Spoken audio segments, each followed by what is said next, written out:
우리 인생이 그런 것 같습니다. 좋은 날도 있고 또 슬픈 날도 있지만 하나님께서 우리에게 모든 걸 항상 햇빛만 난다면은 그게 결국 좋을까?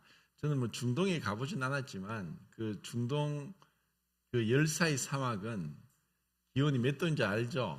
몇 도? 48도에서 52도의 온도랍니다. 계속 그것도 1년 내내 계속 그렇다면 얼마나 힘들겠습니까? 그런데 또 그곳에서도 사람이 살아가고 있고 또 그렇게 힘든 곳이지만 또 석유가 많이 나게 하셔서 하나님께서 적당하게 또 은혜를 주시는 것 같습니다. 우리 삶에 여러 가지 어려움들이 있는데 오늘은 요한복음 16장 28절부터 33절까지 해서 예수님의 마지막 위로라는 제목으로 교제할까 합니다. 자, 요한복음 16장 28절부터 33절까지 같이 한 목소리로 읽고 교제하도록 하겠습니다. 28절부터 33절까지입니다.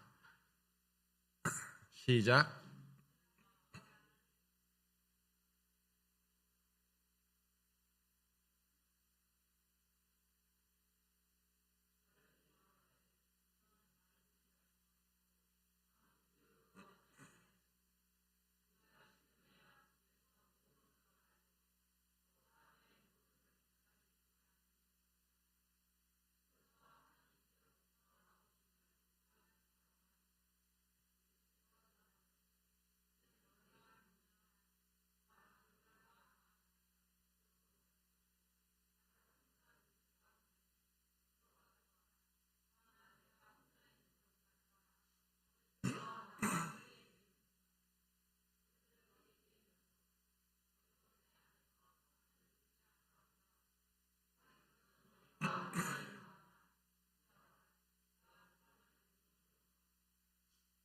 예, 지금 이 장면은 예수님의 공생애 중에 가장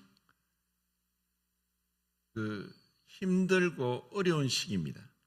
왜냐하면 곧 주님께서 잡히시기 바로 직전입니다. 주님은 모든 걸 알고 계시는 분이다. 2장에 보면은 모든 사람의 마음의 생각을 다 알고 계신다. 하나님 앞에 모든 것이 벌거벗은 것처럼 드러난다라고 하셨고 또 때와 시기는 하나님께서 정하시는데 예수님께서 하나님이시면서 사람이고 또 인성과 신성의 두 본성을 가지시지만 한 인격을 가지고 계십니다.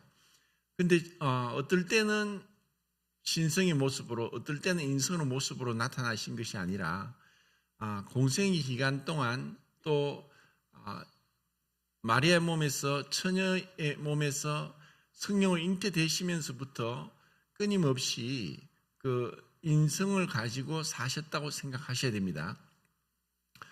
그분이 이제 앞으로 일어날 일에 대해서 모르는 바 아니고 다 알고 계십니다. 그리고 또 이 말씀에도 곧 제자들마저도 등 돌리고 배반하고 떠나갈 것을 아십니다. 그래서 지금 우리가 요한복음 14장, 15장, 16장이 마지막 예수님의 고별 설교라고 말씀하는데 방금 읽은 이 구절이 이제 마지막 말씀입니다. 마지막으로 제자들에게 하시는 말씀.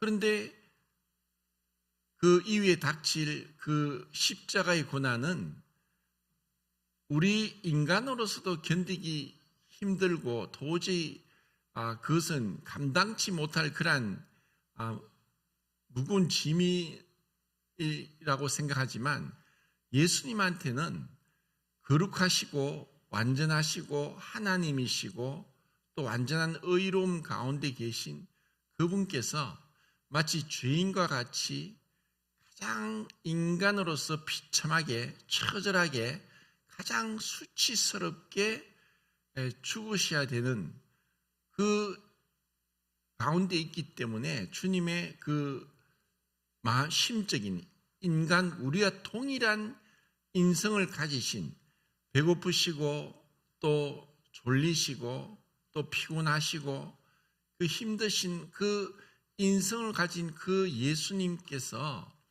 이 무거운 이 짐을 어떻게 감당하시는가? 공관복음서에서는 분명히 예수님이 처절하게 기도하시는데 마치 그 땀방울이 피가 섞여 나오는 그 처절한 눈물과 통곡으로 말할 수 없는 그 탄식으로 아버지께 기도하시면서 이 잔이 내게서 거두지길 원합니다 라고 했던 그 겟세마네 동산의 그 기도로 표현되고 있지만 지금 요한복음에서는 전혀 그런 모습은 없습니다. 그러면 이 요한복음은 공관복음과 다른가? 분명히 그 겟세마네 기도로 하시기 전에 그 다락방에서의 지금 마지막 제자들에게 하신 이 말씀을 우리는 다른 공관복음에서는 볼 수 없지만 요한복음에서만 볼 수 있습니다. 마치 요한복음은 마치 예수님 품속에 들어가서 그분의 긴밀한 그 대화를 듣는 것 같은 모습을 우리에게 보여주고 있다는 것입니다. 그러면 우리가 지금 생각을 해야 될 부분은 예수님이 편하신 대로 그냥 인간의 모습으로 와 계시면서 그냥 기적을 행하신 것이 하나님이시니까, 하나님이니까 기적은 인간 편에서는 기적이면 하나님 편에서는 기적이 아니라 그냥 당연한 것이죠. 그렇게 하나님으로서 기적을 행한 것이 아니라는 것을 우리가 주의해야 된다고 제가 말씀드렸습니다. 만약에 그렇다면은 그분이 고난을 받으시는 것도 어떤 연극이 아니거든요. 그거는 우리가 동일한 인성을 가진, 육체를 가진 그 몸으로서 고통을 겪으셔야 했던, 그것은 하나님의 공의로운 심판을 받을 그 한 몸, 죄 없는 몸, 그 대속 제물이 필요했기 때문에 주님이 고통을 받으신 거예요. 그것은 우리가 다 알 수가 없어요. 그것은 인간적인 고통뿐 아니라 하나님의 거룩하심으로서 그 자기가 만든 피조물에 의해서 그 말할 수 없는 모욕을 당하시고 또 죽임을 당하시는 그 가장 끔찍한 배신감, 가장 끔찍한 반역을 당하는 그 주님의 심적 고통을 우리가 다 모른다는 것입니다. 그런데 예수님이 지금 인성을 취하신 가운데 기적을 행하신 것도 성령의 능력으로 철저하게 아버지께 순종하면서 성령의 능력을 힘입어서 기적을 행하셨다는 것을 우리가 주의해야 된다, 그렇게 생각해야 된다고 이제 말씀을 드렸습니다. 그것은 우리 인간이 하나님 앞에 취해야 됐던 그 첫사람 아담이 실패했고 첫사람이 그 불순종했던 그 모든 과오를 둘째 사람으로 예수님이 오셔서 그 예수님이 완전한 순종, 그리고 전적인 아버지께 의탁하고 스스로 어떤 것을 행하지 않으면서 하나님 앞에 그 사랑하는 그 모습을 보여준, 그것을 우리에게 본을 보이셨고 그렇게 하셔야 했던 거예요. 이것을 위해서 주님이 오신 거예요. 단순히 십자가의 죽으심만이 아니라 율법에는 그 율법을 불순종한 것에 대해서 또 율법을 행하라고 한 것에 대해서 마땅히 해야 되지만 주님은 그 모든 삶을 통해서 한 번에 조금의 불순종도 없이 모든 율법을 완성한 유일한 분이고 주님만이 하실 수 있었다는 거예요. 그런 의미에서 예수님의 그 기적을 우리가 봐야 되고, 그리고 지금 이 가장 절체절명의 위기, 정말 가장 그 피할 수 없는 끔찍한 그 고통, 그 창세 전부터 아버지와의 누렸던 그 영원한 영광이 완전 쇠퇴하고 아버지의 외면과 아버지의 그 심판이 그 아들에게 임한 죄인들의 죄로 인해서 아들을 향할 때 아버지가 완전히 얼굴을 돌리시고 그 아들을 제물로 삼을 때 그때 예수님이 받으실 그 고통, 그 예수님이 받을 그 끔찍한 그 죄에 대한 형벌에 대한 그 고통을 우리는 다 모른다는 거예요. 그런데 이러한 때에 지금 우리가 무엇을 보고 또 제가 여기서 무엇을 말씀을 드리고 싶냐 하면은 두 가지입니다. 예수님은 요한복음에서 계속 다른 공관복음서에는 없는 그 말씀을 계속 이상하리만큼 반복하신다는 것. 그 두 가지를 제가 한번 말씀을 드리겠습니다. 그것이 28절과 32절에 있어요.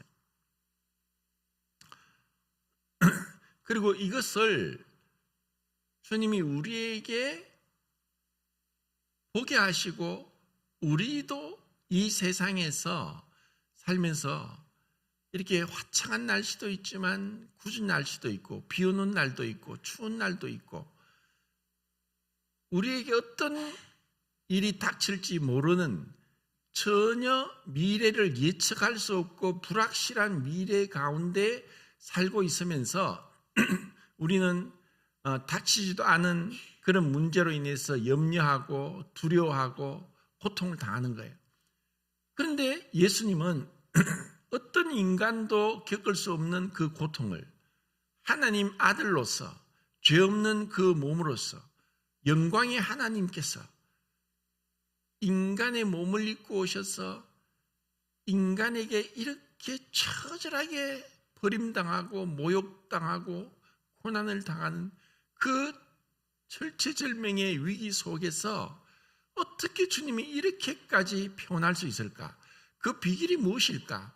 그것을 우리에게 왜 이것을 보여주길 원하는가?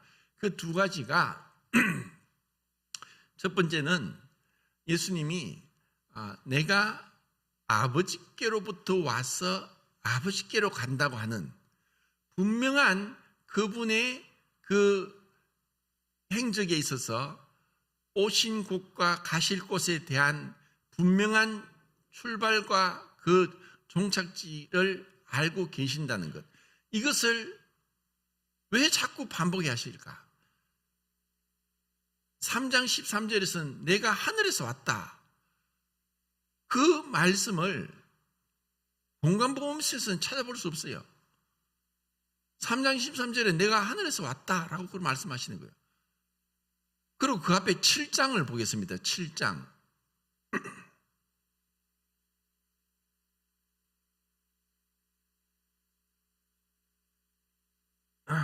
29절, 7장 29절 읽겠습니다. 시작.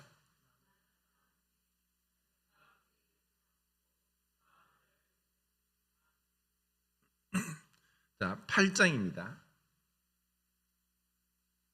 14절 시작.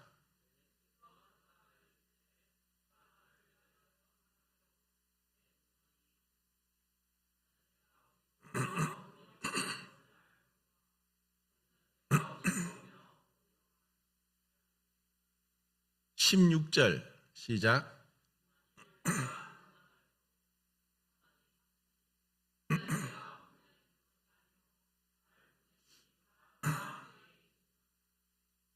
(29절) 시작.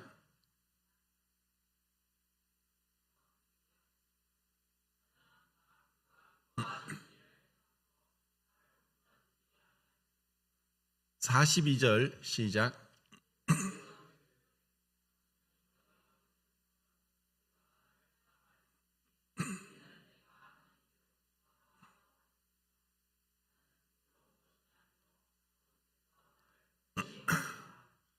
예, 이제 몇 구절 찾았는데 사실 이러한 구절을 찾으면은 요한복음에 굉장히 많이 나옵니다. 자, 여기서 두 가지를 우리가 눈여겨봐야 되고, 예수님께서 이 말씀은 지금 의도적으로 우리에게 하고 계신다는 거예요. 왜 한 번 말씀하시면 되는데 이 말씀을 왜 계속 이렇게 하실까? 첫 번째는 내가 아버지께로 와서 다시 아버지께로 간다는 것이고, 두 번째는 아버지께서 나를 혼자 내버려 두지 아니하시고 함께 하신다는 거예요. 이것이 주님께서 이런 가장 위급하고 힘든 시기에 그 불안함, 또 인간적인 어떤 두려움, 그리고 그 어떤 어쩌면 공포, 그리고 정말 그 피하고 싶은 그 끔찍한 그 고난에 쓴 잔을 앞두고서도 주님께서 이렇게 평온하게, 이렇게 어떤 두려움 없이 이렇게 대할 수 있던 것은 아버지께로부터 와서 아버지께로 간다. 자, 우리의 그리스도인의 삶에 있어서 언제 우리가 이 세상으로부터 승리할 수 있는가? 분명히 요한일서에 보면 이 세상을 이긴 것은 이것이 우리의 믿음이다. 우리 믿음으로 이 세상을 이기는 거예요. 그런데 그 믿음은 내 자신이 어떠한지를 바라보는 게 아니라 하나님이 어떠한 분이시고 나를 위해서 무엇을 하셨는가를 바라보는 게 믿음이라는 거예요. 믿음은 무엇을 보는가에 있다는 거예요. 우리가 이 세상을 살면서 이 세상의 어떤 어려움들로 인해서 또 어떤 사소한 인간적인 갈등, 문제들 막 이런 걸로 인해서 정말 힘들어지고, 또 그것으로 인해서 심하면 정신과 약도 먹고 또 우울증도 걸리고, 또 그것으로 인해서 대인관계도 막 이게 무너지고, 이제 그런 일들이 일어나는 거예요. 왜냐하면은 그냥 바로 앞에 있는 이 세상만 바라보니까 그런 거예요. 근데 우리 그리스도인들을 우리가 단순히 내가 예수님을 믿고 천국 간다. 그것은 미래에 될 일, 내가 죽어서 천국 가는 어떤 앞으로 언젠가 모르지만 언젠가 올 어떤 미래의 일로서만 단순히 그냥 치부하고 그때 이루어질 것이라고 그냥 뒤로 남겨둔 것으로 생각하는 것이 아니라, 늘 예수님께서 이렇게 말씀하신 것처럼 그건 당연한 건데 왜 말씀하시느냐? 우리로 하여금 우리가 어디서 와서 어디로 가느냐? 우리는 사실 예수님과 다른 게 우리는 땅에서 났어요. 그분 3장 13절에 나는 하늘에서 왔다. 하늘에서 오셨으니까 다시 하늘로 간다는 거예요. 그런데 우리는 땅에서 났지만 예수님을 믿음으로 예수님과 연합되어서 하늘나라로 간다는 거예요. 그리고 두 번째는 혼자 있는 것이 아니다. 사람은 그렇게 이야기하더라고요. 정말 나이가 들어서 제일 어려운 거는 돈이 없어 어려운 것이 아니라 혼자서 외로움, 고독이 더 어렵다. 견디기 어려운 것이다. 왜냐하면 사람에는 사람 인변도 두 막대기가 같이 있듯이 혼자서는 힘들어요. 우리도 어떻게 보면 만약에 우리가 무인도에서 그냥 그게 내버려졌다. 그곳에서 먹을 것 다 있고 부정한 것이 없다. 하지만 그 무인도가 지옥이나 다름없죠. 왜냐하면 아무도 없는데 얘기할 사람도 없고 그냥 혼자서 우리가 그냥 돼지도 아니고 그냥 먹을 것만 있다고 되는 게 아니지 않습니까? 우리 사람에게는 필요한 게 있다는 거예요. 예수님은 그분이 아버지가 나를 혼자 내버려 두지 않았다. 내가 아버지를 기쁘게 함으로, 아버지께 순종함으로, 아버지의 말씀을 지킴으로 그분이 늘 나와 함께 하신다. 나를 기뻐하신다. 이것은 그 사람의 어떤 살아가면서 우리에게도 재산은 뭐냐? 어떤 물질이 아니라 인간관계를 통해서 신뢰가 쌓이고 변함없는 그런 신뢰, 우정, 그 사랑을 우리가 배우는 거예요. 그런데 세상은 어떻습니까? 세상은 달면 삼키고 쓰면 뱉는 거예요. 이런 세상이에요. 그리고 이런 가운데 예수님께서 이 세상에서 너희가 환난을 당하나 담대하라. 내가 세상을 이겼다. 자, 환난을 당할 것이다. 사도행전 14장 22절에도 보면은 우리가 하나님 나라에 들어가기 위해서 많은 고난을 받아야 될 것이다. 왜 그랬을까? 왜 우리가 생각할 때 찬송가 가사처럼 만사형통, 모든 게 다 형통하게 그렇게 되기를 바라는 그런 마음이 있는데 왜 예수님은 너희가 세상에서 환난을 당한다고 했을까? 그리고 구약 시대 때 하나님께서 이스라엘 백성에게 아브라함의 자손, 아브라함과 이삭과 야곱에게 하신 약속들은 땅의 축복을 계속 말씀하십니다. 단 조건은 순종입니다. 너희가 즐겨 순종하면 너희들이 이 땅에서 복을 누릴 것이고 이 땅에서 그 영화를 누릴 것이다. 그 땅에 대한 축복들을 말씀하셨어요. 그런데 정작 하나님께서 귀하게 사용했던 인물들, 모세부터 해서 또 다윗을 두 사람만 들더라도 또 아니면 요셉 이러한 인물들을 볼 때 그들에게 말할 수 없는 고난이 있었어요. 왜 그런 고난을 주셨을까? 그리고 초대교회 때 하나님께서 사도들을 교회의 기둥과 틀어서 그들에게 어마어마한 능력을 주셨어요. 은사를 주셨죠.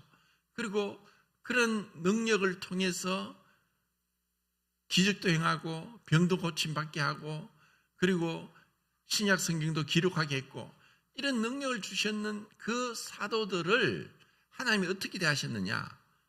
이 말세에 마치 사람들의 구경거리가 되고 마치 마음의 사형 선고를 받아서 언제 죽을지 모르는 죽음을 항상 막다뜨리고 그런 가운데 있다가 결국 그들이 다 순교당하고 죽는 가운데까지 내버려 두신 거예요. 하나님이 능력이 없어서 하나님이 고약해서 하나님께서 너희들 하늘에서 영광을 누리니까 이 땅에서는 대신 고생 좀 해봐라. 그런 정말 우리가 생각할 때 못된 심리로 그렇게 하셨나? 절대로 그런 게 아닌 거예요. 하나님 우리 체질을 아시는 거예요. 하나님 우리가 어떤 자인지 알아요. 그럼 어떻게 그걸 사람이 어떤 자냐? 그것은 다윗과 솔로몬을 보면 너무나 분명히 드러납니다. 다윗은 왕이 되기까지 사울에게 피해 다니면서 죽을 고생을 하는 거예요. 때로는 마치 블레셋 사람에게 붙잡혀 죽을 것 같아서 완전 침을 질질 흘리면서 미친 체 하면서 완전 미치광이 행세를 하면서 그 죽음을 모면했던 그러한 때도 있었고 그런 자기가 함께했던 그 용사들 600명이 시글락이 불타고 처자식이 다 그 아멜렉 족속에 붙잡혀 갔을 때 밤새도록 울다가 그래 이 모든 불행의 원인은 다윗이다 해서 그 함께했던 용사들 600명이 다윗을 향해 돌을 들어 죽이려고 했을 때 이런 수많은 그 고난들을 다윗이 겪으면서 하나님을 의지하는 거예요. 그래서 여호와는 나의 힘이요 나의 방패요 환난 날에 만날 나의 산성이시요 나의 피할 피난처시요. 그런 고백을 정말 우리가 궁급할 때 힘들어서 어떤 답답한 가운데 어떻게 할 수 없을 때 하나님을 찾을 수 있게 하시고 그때 하나님께서 그들에게 놀라운 은혜를 주시고 구원하시는 거예요. 솔로몬은 어떻습니까? 그 아버지가 전쟁에서 이 사무엘상을 읽어보면 전쟁에 나가서 한 번도 패한 적이 없는 그 군인이 다윗입니다. 한 번도 패한 적이 없어요. 대신에 항상 기도했죠. 기도하고 전쟁에 나갔어요. 그런 다윗을 통해서 어마어마한 그 전리품들, 금은 보화가 모아졌어요. 그것을 가지고 어릴 때부터 태어나서 어떤 고생도 없이, 그리고 다만 우리가 지난주에 본 것처럼 그 솔로몬이 1,000번제를 드렸다. 그것은 1,000마리의 양이나 소를 하나님께 제물로 바치려면은 그 공간이나 이런 걸 생각했을 때 하루 종일 그 번제물을 하나님께 불사르고 바치더라도 적어도 일주일은 호박 드려야 될 어마어마한 양이다. 그것은 단순히 어떤 시간적인 뿐 아니라 물질적인 어떤 그 돈을 따지더라도 그것은 어마어마한 돈이 결국 하나님께 바치시는 거예요. 그 마음에 있어서 솔로몬 하나님을 사랑해서, 사랑하면은 계산하지 않죠. 사랑하면서 내가 이것은 아까운데 그렇지 않죠. 그러니까 정말 사랑하는 마음으로 하나님께 먼저 헌신하니까 하나님께서 그래 네가 원하는 게 뭐냐. 그러자 솔로몬이 이 백성들이 많은데 이들을 다스릴 만한 지혜로운 마음을 달라고 했을 때 하나님이 그것을 기뻐하시고 부귀영화도 주시는 거예요. 그러면 어마어마한 부귀영화를 하나님이 직접 나타나셔서 하나님께서 주신 부귀영화. 그래서 이 세상에서 모든 사람 중에서 자기가 상상할 수 있는 모든 것을 아낌없이 후회 없이 다 해본 사람, 유일한 사람은 솔로몬입니다. 그 증거로 그의 아내가 1,000명이 있었어요. 그는 원하는 거 다 했어요. 부족함도 없었고 원하는 거 다 했지만 결국 그 부귀영화가 말년의 솔로몬을 비참하게 만들었다는 거예요. 우리가 생각할 때 어쩌면 예수님께서 그 당시에 오셨을 때도 로마의 식민지였어요. 유대인들이 원했던 것은 메시아가 오신다. 그러면 우리를 이 로마의 식민지의 부끄러운 수치에서 우리를 해방시켜 줄 것이다. 그래서 우리는 왕정 국가로 하나님을 섬기는, 다시 성전을 짓고 하나님 앞에서 예배를 드리는 그런 모습으로 나올 거라는 그런 기대와 꿈을 안고 있었어요. 그런데 예수님이 그리스도다 메시아라고 하시면서 전혀 생각지도 못하게 힘없이 비참하게 죄인처럼 끌려가면서 매를 맞고 고난 가운데 그렇게 옷벗김을 당하고 십자가에 죽으신 그 모습을 통해서 제자들도 도망갔고 그 예수님의 기적과 능력 행함을 통해서 많은 은혜를 받고 병 고침을 통해서 그 병이 나았던 그 자들도 예수님이 그렇게 죽으신 걸 보면서 완전 실망하고 등을 돌리고 떠나갔다는 거죠. 예수님이 왜 그러셨느냐? 너희가 세상에서 환난을 당하나 담대하라. 내가 세상을 이겼다. 주님이 세상을 이긴 방법은 힘으로 무력으로가 아니었다는 거예요. 그것은 약함으로, 사랑으로, 희생으로, 자신을 완전히 버림으로, 자기를 부인함으로, 그러므로 우리를 구원하신 거예요. 그 길만이 우리를 죄에서 구원할 유일한 길이었고, 그렇지 않고 예수님이 우리가 생각하는 대로 단번에 오셔서 막 그분의 어마어마한 능력으로 말씀 한마디로, 말씀에서 입에서 금이 나오면서 그 흉악무도한 죄인들을 말씀 한마디로 당장에 그 자리에서 죽일 수도 있고, 구약에 있는 것처럼 땅이 갈라져 지진이 나서 그들을 땅으로 다 삼켜서 죽여버릴 수도 있고, 하늘에서 불이 나서 그들을 불태워 죽일 수도 있고, 마치 그 벨사살 왕이 단숨에 그냥 죽은 것처럼 메네 대길 우바라신 하면서 그의 부족함이 드러나서 그 자리에 죽을 수도 있고, 아니면 헤롯 왕처럼 조그마한 벌레를 이용해서 벌레에 먹혀서 죽일 수도 있는 그런 능력을 가지고 있는 분이란 거예요. 그런데 그분이 그런 능력으로 자신이 그 메시아를 드러낸 것이 아니라 세상 죄를 지우고 가는 하나님의 어린 양으로서 그 고난받는 메시아로서 우리를 위한 속죄 제물로서 자기를 완전히 내어주는 그 아낌없이 모든 걸 내어 희생해서 바친 그 희생을 통해서 우리를 구원하신다는 거예요. 그 길을, 그 고난의 길을, 그 비아 돌로로사라고 합니다. 비아 돌로로사. 그 고난의 길, 그 고난의 길을 통해서 정말 우리가 주님을 더 가까이 배우고 알 수 있는 거예요. 만약에 우리가 원하는 데 모든 것이 다 승승장구 이루어진다면은 우리가 어떻게 그 십자가의 길로 가신 주님을 좀 더 가까이서 알 수 있고 그 마음을 조금 더 헤아릴 수 있을까요? 우리 인간은 그렇지 못해요. 우리 인간은 교만이 마치 머리카락이 하루에 뭐 0.1mm, 손톱, 발톱이 또 수염이 그 하루에 조금씩 계속 자라듯이 우리에게 이 교만은 죽을 때까지 없어지지 않고 자라가는 거예요. 그런데 우리에게 고난이 없다, 문제가 없다, 모든 게 다 잘 된다.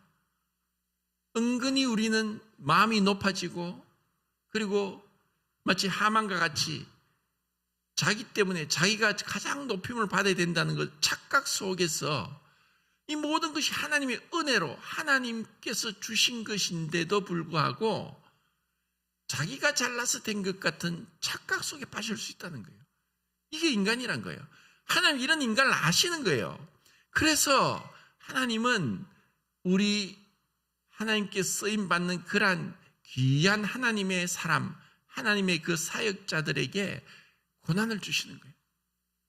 그 고난 가운데서 우리는 주님을 좀 더 가까이서 이해하고 주님의 그 십자가를 지신 그 마음을 헤아릴 수 있고 그래서 주님이 우리 같은 자를 위해서 하늘 보좌를 부리신 그 사랑을 조금이라도 알 수 있는 거예요.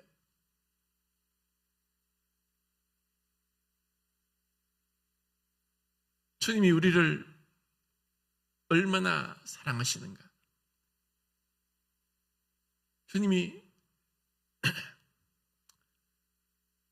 그 사랑은 변함이 없고 실패하지 않고 영원하고 그리고 견고하고 그리고 자상하고 친절하고 그리고 너무나 고상하고 아름다운 그 사랑.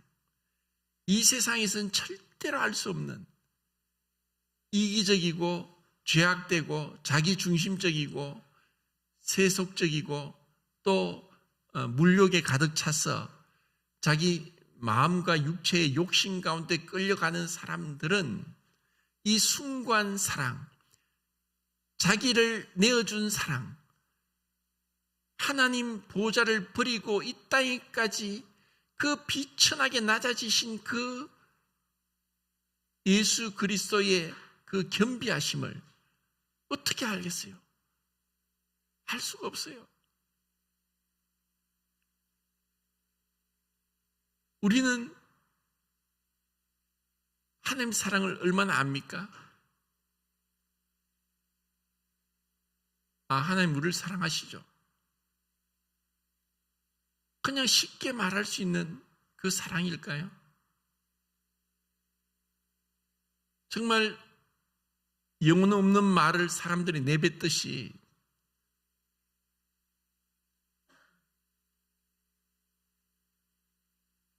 제가 예전에 눈이 보일 때 아브라함이라는 영화를 봤는데 그 참 너무나 감동적인 장면이 그 아브라함이 모리아 산에서 이삭을 번제로 바치는데 말 없는 그 100세 넘은 아브라함이 100세 얻은 아들 이삭을 번제로 바치라니까 이삭을 데리고 3일 길을 가잖아요. 모리아 산까지. 나무도 칼도 불도 들고 이삭이 물어요. 아버지, 번제할 나무도 있고 칼도 있고 불도 있는데 어린 양은 어디 있어요? 그 아버지 마음이 어떨까요? 하나님이 준비하실 것이다. 그런데 정작 그 산 앞에 가서 두 사환들 나귀는 두고 이삭과 둘이만 산에 올라가요. 그리고 그 20세가 넘은 그 아들 이삭을 손발을 묶어요. 그리고 이삭이 어깨에 메고 온 그 나무를 밑에 깔고 그 위에 이삭을 눕혔어요. 그리고 가져온 칼을 들고 하늘 향해서 아버지, 이 아들을 하나님께 바칩니다.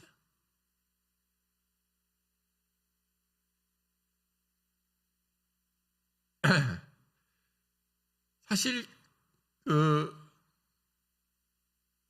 그때 하나님이 급하게 아브라함아 가에게 손을 대지 말라 하고 뒤를 돌아보니까 수풀에 걸린 어린 양을 그때 본 거죠.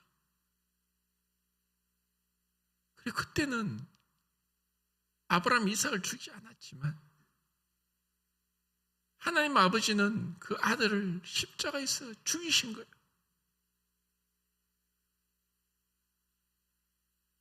하나님이 아들을 아끼지 않고 우리 모든 사람을 위해 내주셨는데 어찌 우리에게 그 모든 것을 주시지 않겠느냐? 하나님이 그 독생자 아들 예수님을 나 같은 자를 위해 죽는 데까지 내주셨다는 거예요. 예수님은 창조자예요. 이 세상을 창조하신 분이에요. 그런데 그분이 하늘 보좌를 부르고 육신을 입고 왔다는 거예요. 그리고 그분이 자기가 만든 사람들에게 그 벌레만도 못한 인간들에게 가장 모욕을 당하시고 채찍질 당하시고 옷벗김 당하시고 수염을 뽑히시고 뺨을 맞으시고 침뱉음을 당하시고 손과 발에 못이 박히고 십자가에 높이 달리기까지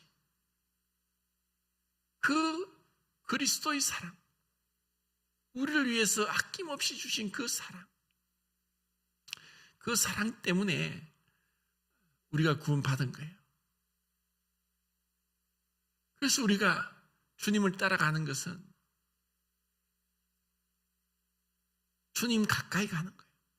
주님이 가신 길을 따라가는 거고 주님 말씀에 순종하고 말씀대로 내 중심성에서 이탈하는 거예요. 지난주 수요일 교제한 말씀인데 그걸 보고 마치도록 하겠습니다. 고린도후서 5장입니다.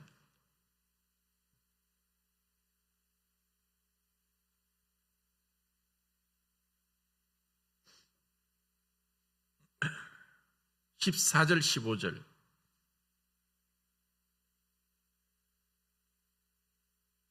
14절 15절 시작.